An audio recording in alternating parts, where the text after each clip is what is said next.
जोहार। स्वास्थ्य चर्चा में आप सभी का स्वागत है। मैं हूं आपके साथ निधि कुमारी। मनुष्य औसतन हर दिन 30,000 बार सांसें लेता है। जब हम विश्राम करते हैं तो हमारा मस्तिष्क, उसके साथ साथ पाचन तंत्र और हमारे जो लिम्फ्स हैं वो भी आराम करते हैं, लेकिन हमारा रेस्पिरेटरी ऑर्गन हमेशा निरंतर कार्यरत रहता है। इसलिए भी ज़रूरी है कि इस पर हम ध्यान दें और अगर कोई बीमारी है जो रेस्पिरेटरी ऑर्गन से जुड़ी हुई है तो उस पर हम तुरंत काम करें। आज की इस कड़ी में हम चर्चा करने वाले हैं कि रेस्पिरेटरी सिस्टम से क्या कुछ जुड़ी हुई मुख्य बीमारी है, इसके निजात पर कैसे कार्य किया जा सकता है और यूनानी चिकित्सा प्रणाली किस तरीके से इन बीमारियों से लड़ने में हमारी मदद कर सकती है। चर्चा करने के लिए हमारे साथ स्टूडियो में जुड़े हुए हैं doctor Osama Akhtar. Doctor Osama, आपका हमारे कार्यक्रम में बहुत बहुत स्वागत है। Thank you. जोहार, आदाब। जब हम रेस्पिरेटरी सिस्टम की बात करते हैं, कहते हैं कि बिना पानी के फिर भी आप 1-2 दिन सर्वाइव कर सकते हैं, लेकिन बिना सांस लिए, अच्छी ढंग से सांस लिए कुछ मिनट भी सर्वाइव करना मुश्किल है। जब हम रेस्पिरेटरी सिस्टम की बात भी करते हैं तो क्या कुछ मुख्य बीमारी है जो हमें इसके अराउंड घेरती है और जिस पर ध्यान देने की ज़रूरत है?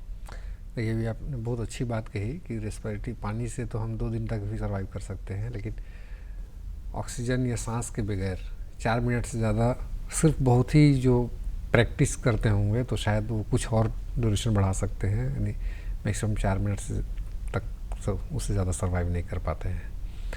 तो देखिए, सांस से रिलेटेड बहुत सारी बीमारियां हैं और इनमें ख़ास करके जो अभी चूँकि मौसम भी आपका सर्दी का मतलब शुरुआत तो हो ही गई है यहाँ पर, और जो सर्दियों में ख़ास करके जैसे आपको बच्चों में, बड़ों में, जो ओल्ड एजेज है उनमें खांसी की सबसे, जैसे अगर मैं सिंपली बोलूँ तो उसको खांसी की समस्या तो होती है, जिसमें ख़ास तौर से जो है ओल्ड एज में होता है वो ब्रोंकाइटिस है या क्रोनिक ब्रोंकाइटिस होता है।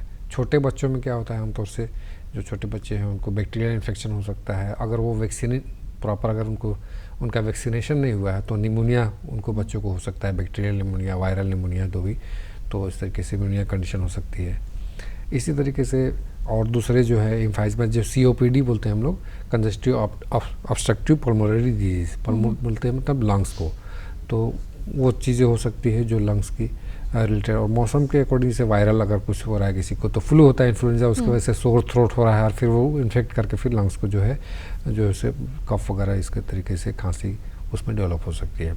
इसी तरीके COPD में जैसे अस्थमा हो सकता है, अगर किसी को अस्थमा चूँकि एलर्जिक के कंडीशन है तो एलर्जिक अस्थमा भी हो सकता है, या नॉर्मल अस्थमा किसी को जो है बचपन में जो है प्रीमेच्योर बेबी है तो उस कंडीशन में, वैसे बच्चे जो बड़े होते हैं तो उनको अस्थमेटिक कंडीशन डेवलप हो सकती है, तो अस्थमा भी होता है। और ठंड के मौसम में अगर एलर्जिक है तो कोल्ड से अगर एलर्जी हो रही तो वो एग्रीवेट कर जाता है और बढ़ जाता है इस तरह कंडीशन, तो अस्थमेटिक कंडीशन भी डेवलप हो सकती है।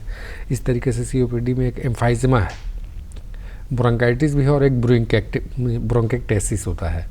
ब्रोंकाइटिस में सिर्फ जो है आपका जो ब्रोंकस होता है उसके अंदर इन्फ्लामेटरी कंडीशन डेवलप हो जाती है। अगर वो सिर्फ एक सीज़न में हो रहा है फिर ठीक हो गया है तो उसको हम लोग एक्यूट ब्रोंकाइटिस बोलते हैं। और अगर मान लीजिए वो 2-3 सीज़न, मतलब अभी के सर्दी में हुआ, फिर नेक्स्ट ईयर भी सर्दी में उस तरीके से डेवलप हो रही है, या किसी और सीज़न में, स्प्रिंग सीजन में हो रहा है, 2-3 सीज़न अगर लगातार उसको होता है तो उसको क्रोनिक ब्रोंकाइटिस में हम लोग रखते हैं।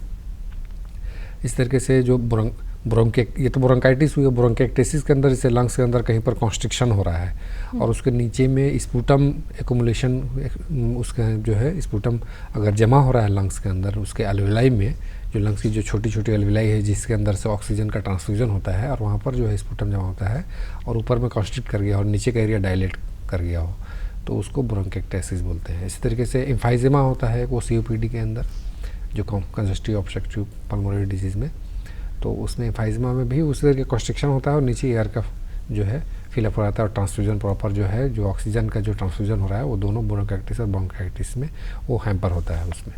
तो ये सारी डिजीज हो सकती है। जैसे आपने निमोनिया के बारे में बताया कि बच्चों में खासकर अभी हमें बताया भी गया है कि नवंबर-दिसंबर ऐसा महीना है जब बच्चों में सबसे ज़्यादा निमोनिया के केसेस देखे जाते हैं। तो पेरेंट्स किस तरीके से अपने बच्चों को इससे बचा भी सकते हैं, और अगर बच्चों को निमोनिया हो भी गया है तो पता कैसे चलेगा इस बारे में? देखिए, एक तो सबसे पहले बचाने के लिए सबसे पहले अभी क्या है, जो API है जो एक्सपीरियंस प्रॉपर वैक्सीनेशन जो गवर्नमेंट ऑफ इंडिया का चल रहा है, जो WHO का ही प्रोग्राम है ये, वर्ल्ड हेल्थ ऑर्गेनाइजेशन का, जिसमें बच्चों को प्रॉपर वैक्सीनेशन कराना है। तो उसमें अभी तो जो है बहुत सारे जो ऐसे वैक्सीन में निमोनिया का भी वैक्सीन लगता है। निमोनिया एक्चुअली स्पेसिफिक निमोनिया कुछ ऐसे बैक्टीरिया या वायरस के अगेंस्ट में वैक्सीन उनको दिया जाता है जो निमोनिया का जो है बच्चों में रीज़न जिसके जो कॉज जो है ऑर्गेनिज्म जिसका है, तो उसके अगेंस्ट में उनको वैक्सीन दिया जाता है जिससे निमोनिया से उसमें बचने की। तो प्रॉपर वैक्सीनेशन सबसे पहला तो एक है कि हमको प्रॉपर वैक्सीनेशन कराएं बच्चों का। दूसरी चीज़ है अगर किसी को हो गया है तो कैसे पता चलेगा, या और ना हो इसके लिए वैक्सीनेशन के अलावा अगर हम क्या जो है मौसम चेंज हो रहा है तो ठंड से बचाना एक तो बहुत ज़रूरी है, बच्चों को ठंड से बचाइए। या ऐसे इन्वायरमेंट वो इन्फेक्टेड जगह पॉपुलेटेड एरिया में या उस तरीके से छोटे बच्चों को खास करके वैसे जगह ले जाने के लिए अवॉइड करिए, ठीक है। उसके अलावा अगर बच्चे को हो जाता है तो उसको सबसे पहली चीज़ है कि सांस लेने में उसको तकलीफ होगी। बच्चों में उस गांव में ऐसे ये लोकल जो है लोग बोलते हैं पिछली चलती है निमोनिया के अंदर, पिछली चलती है उसको प्रेशर के साथ साथ सांस लेगा और पिछली के अंदर जो है डेप्थ जो है हो जाती है, जो जो है रिब्स के जो इंटरकोस्टल स्पेस होता है उसमें जो है जब सांस लेता है तो स्पेस में वो डेप्थ ज़्यादा हो जाती है, उससे भी पता चलता है। लेकिन वो तो आम आदमी उसको उतना ही नहीं समझेगा। उसको सिंपल सी चीज़, उसको खांसी होगी, बच्चे को बुखार होगा और उसको जब हम बुखार के अलावा उसको जो है पेन चेस्ट में हो सकता है, लेकिन छोटा बहुत अगर बहुत छोटा बच्चा है तो वो तो उसको एक्सपेरिमेंट नहीं कर पाएगा, तो वो रोएगा। वो बुखार है और उसको जो है फीवर के साथ में खांसी भी हो रही है, और जब उसको किसी फ़ौरन अगर इस तरह की कंडीशन हो रही है, फीवर भी हो रहा है और उसको सांस लेने में दिक्कत भी हो रही है, तो ऐसे में हम लोकल कहीं भी डॉक्टर आपके आसपास में अगर है तो उनके डॉक्टर से कंसल्ट करेंगे, तो फिर वो बाकी एग्जामिनेशन करा करके वो कहीं कंफर्म कर सकते हैं कि उनको निमोनिया है या नहीं है। जैसे अगर हम श्वसन प्रणाली के बारे में बात करें तो एक जो सबसे आम बीमारी है वो है दमा की, अस्थमा। और इंडिया की अगर हम बात करें तो पूरे वर्ल्ड में 42% जो डेथ है वो इंडिया में होती है अस्थमा से लेके। तो एक तो अभी एक और समस्या है कि बहुत यंग एज में भी लोगों में अस्थमा की समस्या देखने को मिल रही है। कुछ में कहा जाता है कि ये जेनेटिक भी है, कुछ और भी कारण हो सकते हैं। तो अभी अस्थमा के केसेस क्यों बढ़ भी रहे हैं, और यहाँ पर अगर हम यूनानी चिकित्सा प्रणाली की बात करें तो किस तरीके से ये चिकित्सा प्रणाली अस्थमा में कारगर होता है? देखिए एक्चुअली क्या है ना कि हमारे जो अभी मैंने जो अलविलाई बताया, लंग्स का समझ लीजिए कि एक प्लांट है, प्लांट का अगर हम अपोजिट कर देंगे तो हमारा लंग्स उसी तरीके से है। जो नीचे का प्लांट का जो स्टेम है तो वो समझ लीजिए हमारा ब्रोंकस है, उसी के तरीके से फिर जो छोटी छोटी ब्रांचेज होती है उसी तरीके से थोड़ा सा वो ब्रोंक्यूल्स होते हैं, फिर उससे अलविलाई, फिर जाकर के लास्ट में जैसे लीफ जो प्लांट के बहुत जस्ट अपोजिट उसको बना लीजिए। तो इस तरीके से हमारा ब्रोंकस है, फिर ब्रोंक्यूल्स हैं, फिर अलविलाई है, उसमें फाइन जो है छोटे छोटे जो जहाँ एक्चुअली ऑक्सीजन का ट्रांसफ्यूजन होता है।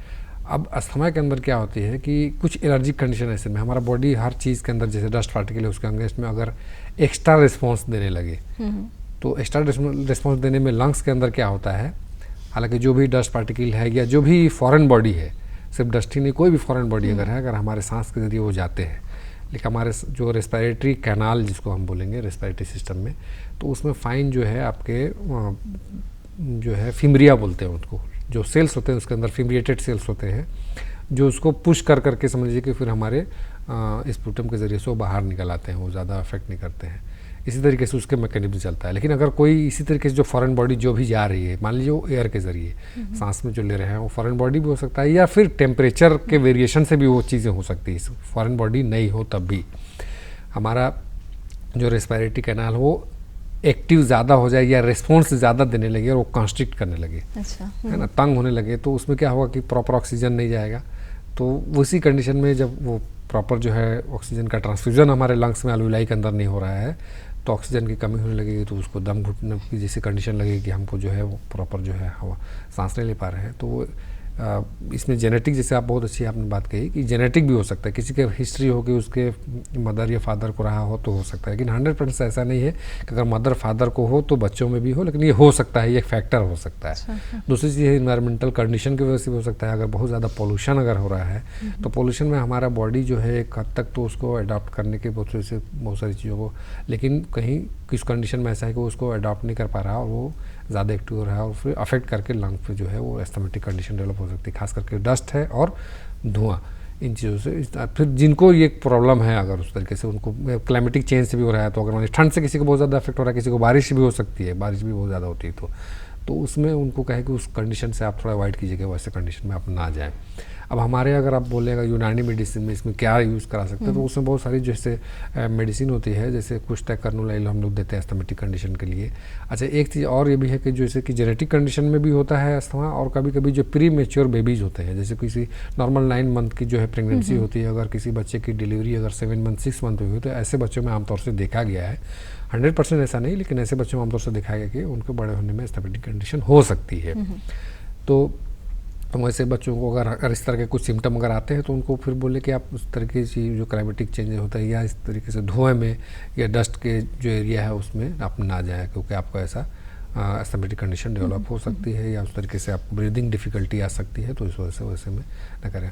तो हमारे यहाँ जो कुछ कर्नोलाइल है उसको इस्तेमाल करते हैं। फिर अगर ब्रोंकोडायलेटर के तौर पर कुछ दवाएँ हैं, जैसे सिंगल ड्रग्स में है अड़ूसा जो देते हैं, हशीशतुश्वाल बोलते हैं उसको, तो उसको इस्तेमाल करा सकते हैं। ठीक इसी तरीके से जो है जो कंपाउंड फॉर्मुलेशन करते हैं शरबत एजाज है, उसको दे सकते हैं। तो इनको इस्तेमाल करने से उसमें काफ़ी हद तक रिलीफ मिलेगा। जैसे आप ब्रोंकाइटिस के बारे में बता रहे थे कि 2 पार्ट होता है, एक तो एक्यूट होता है और फिर दूसरा क्रॉनिक हो गया। उसके बाद एक और जो हम श्वसन प्रणाली के बारे में बात करते हैं, तो एक और जो बीमारी है वो है ट्यूबरकुलोसिस। अगर हम टीबी की बात करें, तो ब्रोंकाइटिस और ट्यूबरकुलोसिस में हमें पता कैसे चलेगा कि क्या कुछ डिफरेंस है? और टीबी की भी अगर हम चर्चा कर रहे हैं, तो अर्ली सिम्टम्स क्या है जिससे हमें समझ आना चाहिए कि ये जो है कॉमन फ्लू नहीं है, ये थोड़ी गंभीर समस्या है? देखिए, ब्रोंकाइटिस तो नॉर्मली जो है ना हमारे जो है कि वो समझिए कि अगर अस्थमेटिक कंडीशन है उसमें भी ब्रोंकाइटिस हो सकता है। एक चीज़ बता रहा हूँ, वो समझिए कि हमारे जो ब्रोंकस हैं, ब्रोंकाइटिस उसके अंदर इन्फ्लेमेशन या सूजन हो जा रही है, समझ लीजिए, सिंपल। ठीक है, जो हमारे सांस की जो नाली है, जो ऊपर की अपर रेस्पिरेटरी ट्रैक्ट जिसको बोलते हैं, जो ऊपर का हिस्सा है, उसके अंदर में कहीं ना कहीं कुछ सूजन सी हो जा रही है, तो उसको हम लोग ब्रोंकाइटिस बार बार हो रहा है। तो लेकिन ट्यूबरकुलोसिस के अंदर ऐसा नहीं होता है, वो एक बैक्टीरियल इन्फेक्शन है। अच्छा, इसके अंदर जो ब्रोंकाइटिस है ये भी बैक्टीरियल इन्फेक्शन के जरिए हो सकता है, कि बैक्टीरिया इन्फेक्ट किया और उसके अंदर वजह से उसमें सूजन हो रही है। ठीक है, लेकिन जो ट्यूबरकुलोसिस है वो पार्टिकुलर एक बैक्टीरिया है जिसको बोलते हैं आपका जो है माइकोबैक्टीरियम ट्यूबरकुलोसिस। उसके फिर डिफरेंस और क्लासेस हैं, तो उसकी वजह से जो है जो माइकोबैक्टीरियम ट्यूबरकुलोसिस है उसके इन्फेक्शन से होता है, और हमारे लंग्स के अंदर ट्यूबरकल्स बन जाते हैं, समझिए गांठ की तरह छोटी छोटी जो है, और सर्किल टाइप का। उसे एक्सरे कराते हैं तो उसमें क्लियर आपको दिखाई देगा ट्यूबरकुलोसिस का जो एक्सरे अगर हम करा करके उसको देखते हैं, तो उसमें सर्किल का मार्क्स हमको उसमें सर्किल से दिखाई देता है। और वो डीप मतलब जो है, और ट्यूबरकुलोसिस सिर्फ लंग्स में नहीं होता है। एक चीज़ ये है कि लोगों का आमतौर से ऐसा होता है कि लंग्स में से ट्यूबरकुलोसिस हो रही है। ट्यूबरकुलोसिस पूरे बॉडी के अंदर किसी भी ऑर्गन में हो सकता है किसी को, लेकिन आमतौर से जनरली जो है वो लंग्स ट्यूबरकुलोसिस बहुत कॉमन है और बहुत ज़्यादा लोगों को पाया जाता है। और खास करके प्रोफेशनल झारखंड के अंदर में अगर देखेंगे तो चूँकि यहाँ पर माइंड्स भी है, एक डिजीज़ होती है एस्बेस्टोसिस, वो भी रेस्पिरेटरी डिजीज़ में ही आता है, जिसका मैंने हालांकि जिक्र नहीं किया। तो एस्बेस्टोसिस जो होती है उसमें जो खास करके माइंड्स में वर्कर्स होते हैं, उनके अंदर जो डस्ट, उसमें जो पार्टिकल्स होते हैं उसमें काम करने की वजह से डस्ट होता है। और एस्बेस्टोसिस के बाद में उनके अंदर चूँकि उसमें उनका लंग अफेक्ट हो गया है, तो धीरे धीरे अगर माइक्रोबैक्टीरियम जो ट्यूबरकुलोसिस है उसके कांटेक्ट में अगर आते हैं, तो उनको इजीली जो कि उनका इम्यून सिस्टम कमज़ोर हो जाता है, तो ट्यूबरकुलोसिस होने के बहुत ज़्यादा चांसेस उनको होते हैं। तो ये एक्चुअली जो है वो बैक्टीरियल पार्टिकुलर एक बैक्टीरिया से होता है। उसमें सिम्टम अगर देखेंगे अगर किसी को लॉन्ग टर्म से अगर किसी को खांसी हो रही है। अच्छा, एक चीज़ और ये भी है कि ये बोलते हैं कि अगर खांसी के साथ में खून आ रहा है तो ट्यूबरकुलोसिस है, तो ऐसा 100% नहीं है। कभी कभी सिर्फ ब्रोंकाइटिस के अंदर भी खांसी होती है, उसमें भी ब्लड आता है, आप खांस रहे हैं और उसके साथ में ब्लड आपका स्पुटम के साथ मिक्स ब्लड आ सकता है, क्योंकि वो लोकली जो है वो। तो थोड़ा सा फिर एक्सरे कराएंगे, ब्लड टेस्ट भी बहुत सारे उसमें कराते हैं। अगर हम उसमें फिर ये ब्लड टेस्ट में डिफरेंट टेस्ट होते हैं, तो उसमें डॉक्टर जो है आपको बोल सकता है कि अलग अलग टेस्ट, जैसे सीबीसी कराते हैं तो उसमें ESR है, तो ESR एक टेस्ट का ही एक नाम है, एरिथ्रोसाइट सेडिमेंटेशन रेट, तो उसमें वो बढ़ा हुआ होगा तो ट्यूबरकुलोसिस हो सकती है। वो भी फाइनल डायग्नोसिस होता है। स्पुटम का भी टेस्ट कराते हैं कि स्पुटम में देखते हैं कि इसमें माइक्रोबैक्टीरियम जो है ट्यूबरकुलोसिस का बैक्टीरिया है या नहीं है, तो उसके ज़रिए फिर कर सकते हैं। सिम्टम में आम आदमी कैसे अगर उसको समझ सकता है, तो आम आदमी जैसे किसी को बुखार रहती है और हल्का हल्का फीवर होता है और लॉन्ग टर्म से खांसी है, लंबे समय से खांसी, और ख़ास तौर से जो ट्यूबरकुलोसिस का जो पेशेंट होगा उसको शाम के वक्त में उसको बुखार फील होगा। उसके बाद उसमें खास के लॉस ऑफ एपेटाइट हो जाता है, भूख कम लगेगी उसमें। लेकिन ब्रोंकाइटिस में ऐसे ज़रूरी नहीं कि उसको भूख कम लगे, लेकिन ट्यूबरकुलोसिस में भूख कम लगती है। दूसरी चीज़ है कि उसको वेट लॉस होता है, बहुत तेज़ उसका वेट गिरेगा। बिल्कुल आप देखेंगे ट्यूबरकुलोसिस का पेशेंट अगर उसको जो है 6 महीने से अगर ट्यूबरकुलोसिस देखेंगे, वो लीन और थिन बिल्कुल अच्छा खासा हेल्दी था, और उसको ट्यूबरकुलोसिस 6 महीने देखें बिल्कुल वो उसकी जो है बोन्स उसके क्लियर फिगर नज़र आ रहे हैं, मसल्स का मास जो है बिल्कुल जो है कम हो रहा है, वेट लूज होने लगेगा। इवनिंग राइज टेम्परेचर जो हमने बोला कि शाम के टाइम में उसको फीवर हल्का हल्का रहेगा, ज़रूरी नहीं कि बहुत ज़्यादा भूख कम लगेगी। अच्छा, फिर रात में जब सोएंगे पसीना भी आएगा उसको। तो ये सब ट्यूबरकुलोसिस का ऐसा नहीं, तो ये हो सकता है ट्यूबरकुलोसिस में। मतलब अगर किसी को ऐसा फील होता है 100% कि हमको टीबी है, क्योंकि शुरुआत में ऐसा होता है लोगों को कुछ चीज़ें बताने से लगती है कि नहीं मुझको हो सकता है हो, तो ऐसा 100% नहीं है। लेकिन वो फिर अगर ऐसा आपको डाउट होता है तो एक बार चेकअप करवा सकते हैं डॉक्टर के पास जाकर। बिल्कुल, और इससे एक समझ ये भी बनती है कि अगर हफ्ते भर से लंबी आपको खांसी चल रही है तो दिखाना बहुत ज़रूरी है, पूरी प्रॉपर जाँच करवाना काफ़ी ज़रूरी हो जाता है। अब हम अगर यूनानी चिकित्सा प्रणाली की बात करें तो यहाँ पे जैसे ट्रीटमेंट 4 स्टेजेस में होता है ना। आप क्या कुछ खान पान में आप बदलाव कर सकते हैं, फिर दवा होता है, उसके बाद फिर आपके अलग ट्रीटमेंट्स जो आप लोग यूज़ करते हैं। सबसे पहले अगर हम खान पान पर आकर बात करते हैं, रेस्पिरेटरी सिस्टम, यहाँ पर इम्यूनिटी भी हमारा एक फैक्टर हो जाता है कि अगर आपका इम्यूनिटी स्ट्रांग है तो ये जो बैक्टीरिया है उससे लड़ सकते हैं। तो खान पान में किस तरीके से हम बदलाव कर सकते हैं कि इम्यूनिटी हमारा स्ट्रांग रहे? देखिए, खान पान में जैसे अब ट्यूबरकुलोसिस का, जैसे अगर मैं यूनानी चिकित्सा की बात करूँ तो स्पेसिफिक कोई ट्रीटमेंट तो हम लोगों के यहाँ वैसा नहीं कि हम ट्यूबरकुलोसिस में देंगे, लेकिन एज ए एडजुवेंट थेरेपी हम लोग देते हैं। अगर जैसे कि कुछ जो एंटी ट्यूबरकुलर जो ATT बोलते हैं, एंटी ट्यूबरकुलर ट्रीटमेंट है, उसके साथ में एडजुवेंट थेरेपी के तौर पर हम लोग देते हैं। जैसे हमें सरतान काफूरी है, वो एज ए एडजुवेंट थेरेपी के तौर पर साथ में वो सपोर्टिव तौर से काम करता है। और वो भी इसी तरीके से, जैसे आपने कहा कि इम्यून को बढ़ाने के लिए हम कैसे लंग्स डिजीज़ है उसमें, तो हर एक के लिए कि मैं स्पेसिफिक कोई क्राइटेरिया तो नहीं बोल सकते। जैसे किसी को पर्टिकुलर डिजीज़ है, तो अगर किसी को लंग्स के डिजीज़ में खास तौर से अस्थमेटिक कंडीशन है, तो उसमें ऐसे फ्रूट्स खाने के लिए अगर खान पान की बात करें जिसके अंदर विटामिन C ज़्यादा है, या धूप में बैठने के लिए बोलेंगे विटामिन D है, जो रेस्पिरेटरी सिस्टम के जो डिफेंस मैकेनिज्म का जो है उसको स्ट्रॉन्ग करता है। या जो एस्थमेटिक कंडीशन है, जो रिफ्लेक्ट है, हाइपर रिफ्लेक्शन हो रहा है, जिसकी वजह से लंग्स का जो अल्विलाई है वो कॉन्स्ट्रिक्ट कर रहे हैं और ब्रीदिंग डिफिकल्टी हो रही है एस्थमेटा में, तो विटामिन C उसमें हेल्पफुल होता है, उसको थोड़ा सा मिनिमाइज़ करता है। बिल्कुल क्योर तो नहीं बोलेंगे, लेकिन मिनिमाइज़ करता है उसको। तो ऐसे फ्रूट्स लें जिसके अंदर विटामिन C हो, खास करके जैसे अभी आपने देखा हो कोरोना के टाइम में बच्चों को, वो भी रेस्पिरेटरी डिजीज़ में ही आएगा कोरोना जैसे। तो कोरोना में देखें उन लोगों को बताया जा रहा था कि आप जो विटामिन C का यूज़ कीजिए, विटामिन D का यूज़ कीजिए। तो इसी वजह से उसको एक तो इम्यून सिस्टम खास करके लंग्स से रिलेटेड जो है उनको, हालांकि और उसके दूसरे बहुत सारे काम है विटामिन C D के, लेकिन ये आपको रेस्पिरेटरी सिस्टम में ये हेल्प करेगा इम्यून बूस्ट करने में। जैसे ऑरेंज खा रहे हैं। अच्छा, बहुत सारी चीज़ें क्या है गांव में ये होते हैं लोग कि आपको ठंड बहुत ज़्यादा लग जाती है तो आप ऑरेंज मत खाइए, तो चूँकि वो जो है कोल्ड फ्रूट में आता है, लेकिन ऐसा नहीं है। अगर वो बार बार अगर इस तरीके के फ्रूट्स नहीं खाएंगे तो वो और ज़्यादा उसको प्रॉब्लम हो सकती है। तो फ्रूट्स जो है खास करके जो फ्रेश फ्रूट है उसको यूज़ ज़रूर करना चाहिए। रेस्पिरेटरी उसको अर्ली मॉर्निंग में यूज़ कीजिए। शाम के टाइम में थोड़ा सा वो होता है कि वो अफेक्ट कर सकता है आपको रेस्पिरेटरी प्रॉब्लम में, तो सुबह में उसको यूज़ कीजिए। और खास अगर जैसे अब मान लीजिए किसी को ट्यूबरकुलोसिस की कंडीशन है, तो ट्यूबरकुलर पेशेंट को हम लोग बोलते हैं ज़्यादा से ज़्यादा प्रोटीन रिच डाइट लेने के लिए बोलते हैं। अच्छा, प्रोटीन रिच है जिसमें एग ले सकता है वो। अच्छा, ये कुछ खान पान से भी ट्यूबरकुलोसिस होता है, जैसे बता रहा हूँ मैं। कुछ जो है बॉइन टीबी बोलते हैं, जैसे कुछ लोगों को मिल्क यूज़ करने से ट्यूबरकुलोसिस होता है। ऐसे गाय का या ऐसे पशु का अगर आप मिल्क यूज़ कर रहे हैं जो ऑलरेडी इन्फेक्टेड है, क्योंकि जानवरों में भी ट्यूबरकुलोसिस होता है, ठीक है। तो अगर किसी जो है पशु को अगर ट्यूबरकुलोसिस है और उससे का अगर मिल्क यूज़ करा रहे हैं, तो इसीलिए पास्चराइज करके बोला जाता है कि मिल्क यूज़ किया, या तो अच्छे से बॉयल करके फिर उसको कूलिंग करने के बाद उसको यूज़ करें ताकि वो कम हो जाए वो इन्फेक्शन इस तरह के होता है। और अगर हमको मालूम है किसी को ट्यूबरकुलर जो है अगर बॉइन मिल्क है तो उसको अवॉइड ही करें उस तरीके की चीज़ें।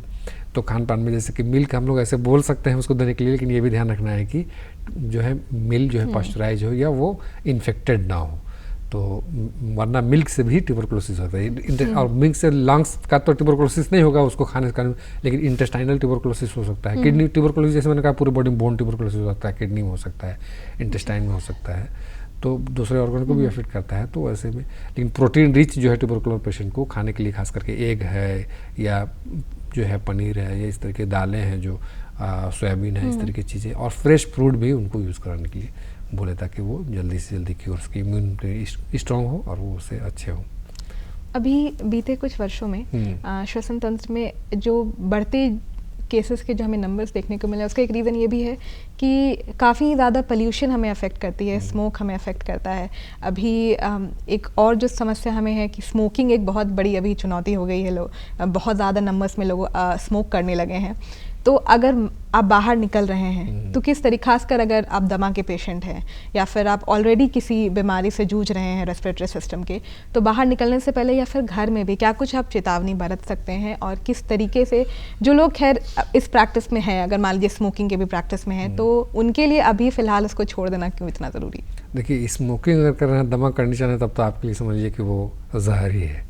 ये सिंपल नहीं मैं बोल सकता, मतलब ऐसे स्मोकिंग ही हमारे बॉडी के लिए जो है हार्मफुल है, लेकिन अस्थमा के पेशेंट के लिए तो और ज़्यादा वो ख़तरनाक है, क्योंकि वो अस्थमा भी उससे एग्रीवेट होगा और बढ़ जाएगा बहुत ज़्यादा उसका जो है, वो फिर जो है एपिसोडिक अस्थमा हो सकता है, बार बार उसके जो है अस्थमा के एपिसोड आ सकते हैं। और दूसरी चीज़ क्या है कि जो है स्मोकिंग कर रहे हैं तो सिर्फ स्मोकिंग अस्थमा नहीं, ट्यूबरकुलोसिस के लिए भी वो खतरनाक होता है। बाकी लंग कैंसर के लिए भी इवन कि वो बहुत ज़्यादा डेंजरस है। हमारे जो अलविलाई है उसको डैमेज करके वो उसके अंदर जो है ऐसे सेल्स को जो है वो डेवलप कर सकता है, जो कि कैंसर का रीज़न बन सकते हैं। तो वैसे करना है। और ऐसे लोगों को अगर बाहर जा रहे हैं, अगर मान लीजिए आपको इस तरीके की कंडीशन है, तो आप बाहर अगर नहीं स्मोकिंग कर रहे हैं तो मास्क का यूज़ कीजिए। मिनिमम तो यही मतलब कर सकते हैं कि हम अपने मास्क लेकर के जाएं, ताकि हमें डस्ट भी उससे कम मिले। डस्ट का जो नुकसान होता है, तो डस्ट कम से कम मास्क के जरिए अस्थमा में डस्ट भी नुकसान करता है। और जो है आपका स्मोकिंग का जो धुआं है या दूसरे भी धुआं जो किस तरीके के हैं वो भी नुकसान करेंगे, तो वो उसमें अवॉइड करें बाहर जाने में। घर के अंदर भी जैसे अगर किचन में काम कर रहे हैं, जैसे पहले क्या होता था घरों में लकड़ियाँ का जो है या इस तरीके से गोबर के उपले का यूज़ होता था बहुत ज़्यादा, तो उसमें ज़्यादा धुआं होता है। तो अस्थमेटिक पेशेंट के लिए तो खाना बनाना वैसे में बहुत टफ है, जो अगर लेडीज़ है उनको, अगर उनको कंडीशन हो रही है तो गैस का जैसे अभी यूज़ होता है, तो उस तरीके से जिसमें मिनिमम धुआं हो, या उनको हम उस तरह कंडीशन में काम कर रहे हैं तो ज़्यादा जो है अगर प्रॉपर वेंटिलेशन उसमें होना चाहिए, ताकि धुआं वहाँ पर किचन में ज़्यादा देर तक न रुके, वहाँ पर से वो एयर फ्रेश एयर का जो है आने का वो रास्ता हो। इस तरीके से आप किचन को भी बनाएं, ताकि वो घर के अंदर भी आपको जो है अस्थमेटिक कंडीशन है तो उसमें हो ना। दूसरी चीज़ है, अगर जैसे ट्यूबरकुलोसिस है मान लीजिए, तो ट्यूबरकुलोसिस में एक चीज़ है कि वो इन्फेक्शन एक दूसरे से स्प्रेड कर सकता है। अगर हम हर कोई कांटेक्ट में आ सकता है, लेकिन हमारी इम्यूनिटी अच्छी है तो वो ट्यूबरकुलोसिस का जो बैक्टीरिया है उसको हमारा जो इम्यून सिस्टम है उसको किल कर देगा, जो है इंगल्फ करके जो हमारे वाइट ब्लड सेल्स हैं उसको किल कर देते हैं। लेकिन अगर आपका इम्यून सिस्टम अच्छा नहीं है और कांटेक्ट में आते हैं बैक्टीरियल पेशेंट का, अगर आपको मालूम है किसी का अगर हमें टीबी है, तो हम खुद भी एहतियात करें कि हम दूसरे को हमारे से स्प्रेड ना हो। और अगर आपको पता है कि अगले को है, तो हम उससे घृणा नहीं करना है पेशेंट से, लेकिन उससे हमारी मोहब्बत सब कुछ अपनी जगह है, लेकिन जो हमें जो प्रिकॉशन है वो लेते हुए उनसे हम अपनी मोहब्बत को या अपने जो से लगाव को बरकरार रख सकते हैं। यूनानी चिकित्सा प्रणाली में एक जैसे रेजिमिनल थेरेपी के बारे में आपने बताया, तो क्या रेस्पिरेटरी ऑर्गन्स का कुछ ऐसा बीमारी भी है जिसके ट्रीटमेंट आप इस थेरेपी के यूज़ से करते हैं? रेस्पिरेटरी डिजीज़ के लिए ऐसे वो स्पेसिफिक तो मैं नहीं कहूँगा, लेकिन जो हमारे रीजनल थेरेपी में जो एक दलक है और रियाजत है, तो दलक और रियाजत में ख़ास करके रियाजत, बल्कि मैं बोलूँगा एक्सरसाइज समझिए उसको, तो वो हेल्पफुल होता है रेस्पिरेटरी डिजीज़ का। अर्ली मॉर्निंग का जो है आपका जो एक्सरसाइज है वो, उसमें कुछ चीज़ें आप करें। और डीप ब्रीदिंग के लिए अर्ली मॉर्निंग में जो है रियाजत का ही है, उसमें डीप ब्रीदिंग खास करके ग्रीनरी में जो है फ्रेश एयर में, तो उससे भी जो है डीप ब्रीदिंग करते हैं तो हमारे लंग्स उससे स्ट्रॉन्ग होते हैं, और स्ट्रॉन्ग होते हैं तो बहुत सारी जो रेस्पिरेटरी डिजीज़ है वो। लेकिन अगर किसी को जैसे अर्ली मॉर्निंग में डीप ब्रीदिंग करने उससे किसी को एलर्जी उस कंडीशन में हो सकती है, जैसे थोड़ी जो कूलिंग होगी, तो ऐसे लोगों के लिए तो हम नहीं बोलेंगे, लेकिन जो नॉर्मल पर्सन है वो रियाजत कर सकते हैं, जो रेमिनल थेरेपी में वही उसका पार्ट है, तो उसमें वो करने से वो बेहतर होगा। ठंड के मौसम में खासकर ये जो रेस्पिरेटरी डिजीज़ हैं, इस पर ज़्यादा ध्यान देने की ज़रूरत है और लोगों को थोड़ा और मतलब अलर्ट रहने की ज़रूरत होती है ऐसे वक्त में, खासकर अभी के वक्त में, क्योंकि कोविड में हमें ये भी पता चला कि हमारी जो इम्यूनिटी है वो इतना स्ट्रांग है नहीं। और एक चीज़ अभी हम कुछ टाइम से ये भी नोटिस कर रहे हैं कि फ्लू जो है, कॉमन फ्लू भी है, उसके केसेस भी बहुत ज़्यादा हमें देखने को मिलते हैं बहुत जल्दी। तो इसको अवॉइड कैसे कर सकते हैं? क्या कुछ आप अपने डाइट में चेंजेस ला सकते हैं? आप अपने डेली रूटीन में क्या चेंजेस ला सकते हैं ताकि कॉमन फ्लू से आप ज़्यादा से ज़्यादा दूर रह सकें? देखिए, कॉमन फ्लू में अगर होता है तो सबसे पहले तो चूँकि फ्लू भी एक समझिए कि वो कॉन्टेजियस डिजीज है, फैलने वाली है, एक दूसरे से स्प्रेड करता है, तो वैसे में अगर है तो कॉन्टैक्ट से, जैसे अगर आपको है तो आप सबसे पहले जो है ना, कोई भी बीमारी को स्प्रेड से बचाने के लिए, अगर फ्लू है या कोई भी स्प्रेड होने वाली डिजीज़ है, तो जिसको है वो खुद अपने आप को आइसोलेट कर ले। सबसे बेहतर आइसोलेट के एकदम बिल्कुल नहीं, लेकिन जैसे कि प्रॉपर जिस तरीके से हो सकता है कि हम किसी के सामने, मुंह के सामने ना खा सके, कफ हो रहा है उसकी वजह से, तो उससे जो है कि वो डायरेक्ट जो है आपका जो भी इन्फेक्शन का जो कॉज वायरस या बैक्टीरिया है वो दूसरे तक ना हो। तो ये चीज़ें तो खासकर जो जिसको है वो खास करके ख्याल रखें कि मेरे से किसी अगले को ना हो। तो ये एक चीज़ है। और हम जैसे बाहर जाते हैं, जो है डिफरेंट पीपल से कांटेक्ट में होते हैं, तो कौन इन्फेक्टेड है हमें नहीं मालूम है, तो हमें प्रॉपर हैंड वॉश वगैरह करना चाहिए। और मास्क का यूज़ करें अगर कुछ इस तरीके से, जो खास करके कम्युनिटी प्लेसेस जहाँ पर लोग बहुत सारे लोग कॉमन पीपल होते हैं, तो उसमें मास्क का यूज़ करें तो बेटर है। उसके लिए खास करके फ्लू वगैरह के लिए या वायरल कंडीशन होती है उसके लिए। खान पान में बहुत सारी चीज़ें, खान पान में हम फ्रेश फ्रूट का हमेशा यूज़ करें, बोलते हैं ड्राई फ्रूट भी यूज़ कर सकते हैं। अभी कोल्ड का सीज़न आया तो ठंड के मौसम में ड्राई फ्रूट का भी यूज़ कर सकते हैं। और हरी पत्तेदार सब्जियां मैं हमेशा बोलता हूं कि उसको यूज़ करें। फास्ट फूड अवॉइड कीजिए खान पान में। यूनानी मेडिसिन में जैसे घरेलू बहुत सारे बच्चों के लिए मैं एक दो चीज़ें मैं बता देता हूँ। जैसे शहद का यूज़ कीजिएगा। शहद में केसर को जो है बारीक, अगर जो है अर्क के गुलाब आता है, गुलाब का जो अर्क है, उसमें अगर उसमें भिगो करके रख दें और उसको फिर रात भर भिगो के सुबह में खरल करके और हनी में उसको बॉयल डालने के बाद बॉयल करें इतना कि अर्क के गुलाब फिर उसमें से उड़ जाए। उसको बच्चों को चटाएंगे तो ठंडी के मौसम में जल्दी सर्दी खांसी निमोनिया वगैरह भी नहीं होगा बच्चों में। बहुत सारी चीज़ें अगर घर के अंदर जैसे अगर आप रख सकते हैं, मुलेटी रख सकते हैं, तो मुलेटी की यूज़ करने से भी खास करके रेस्पिरेटरी डिजीज़ के लिए ब्रोंकोडायलेटर का काम करता है। यहाँ बहुत सारे लोकल एरिया में आपका बाकस का पता ही आपका यूनानी मेडिसिन में मिलता है, जिसको अड़ूसा बोलते हैं, उसका साइंटिफिक नेम है अडेटोडा वेसिका, उसको यूज़ कर सकते हैं। इसी तरीके से आपका जो फिलफिले दराज एक बोलते हैं हमारे यूनानी डर्म में, वो इस तरह से अदरक गले में अगर शॉर्ट थ्रोट है और अदरक का यूज़ कर सकते हैं, उसको जो है काफी कुछ ऐसे इंग्रेडिएंट्स हैं, तो ये घरेलू इस तरह बहुत सारी चीज़ें जो नॉर्मली जो है थोड़ी सी चीज़ों को आप अपने को प्रोटेक्ट कर सकते हैं। मेडिसिन का जो घरेलू आप इस तरीके से बच सकते हैं। बिल्कुल। डॉक्टर उसामा, आप हमारे साथ आज कार्यक्रम में जुड़े, श्वसन प्रणाली से जुड़ी बीमारियों के बारे में बताएं, उसके साथ ही किस तरीके से यूनानी चिकित्सा प्रणाली की हम मदद ले सकते हैं, उसके लिए बहुत बहुत शुक्रिया। इसी के साथ हमें भी दीजिए इजाज़त। हम आपसे फिर मिलेंगे स्वास्थ्य चर्चा की अगली कड़ी में। तब तक के लिए जोहार, नमस्कार। जोहार, आदाब।